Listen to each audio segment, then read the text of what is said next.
تانيو وانا ما جرت ورا كاستغ بوقتويا isaga liitay ala biskuyalku qof xun oo liitay weeye waxaan ku dhahay macnaha su'aalan ku weydiinayaa kale hal su'aal kale aan ku weydiinayaa waxay tahay waxa waa waxaan roo maanta waxay idoor la macnaha su'aalan ku weydiinayaa xididka Soomaaliya xididka Soomaaliya niyo xididka Soomaaliya maanta waxay idoor la su'aalan ku weydiinayaa أنا قليل حدقت وي ها واركاي سؤال كودينايا سؤال كلام ما هنيو اوكي كرسيga markii lagu fariisto حدقت وي ها واركاي سؤال كودينايا سؤال كلام ما هنيو اوكي كرسيga markii lagu fariisto حدقت Soomaali gali ها حدقت Soomaali waxa way waa hoos inta aad hadana soo noqo ama dikar WhatsApp-ka aad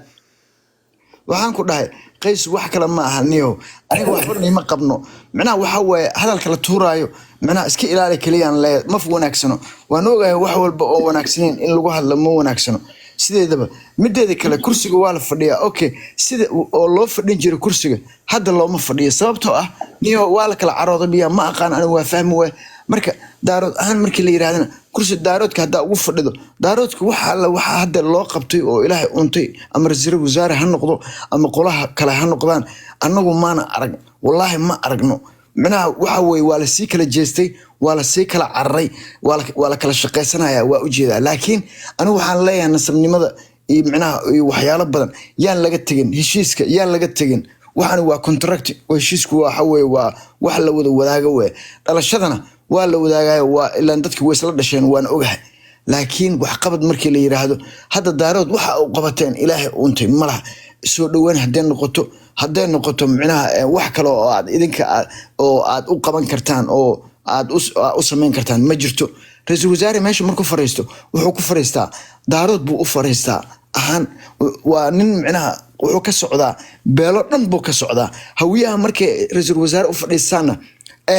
ayaga macnaha nin bay soo dirsadaan ninkaas u fadhiyo hawiyo dhan oo masalay ayagii ninkii hawiyaha ah wax qabadkooda reerka asaga oo ka dhashay wuu og yahay talaabada wuxuu ka bilaabayaa meesha uu joogo ka bilaabaya iyo meel ka fog hadduu tuulo leeyahay hadduu macnaha oo meesha uu taagan yahay buu ka bilaabaa garab xoogan buu siinaya laakiin nimankan kale weli ma arkin garab ninkooda oo siinaya ma arkin marka adiga waxaad leedahay anigu garab maxay liisiin waay waa runtaa waay in garab lagu siiyo lagula shaqeeyo oo macnaha oo macnaha oo lagu tuso dhalasho taas waa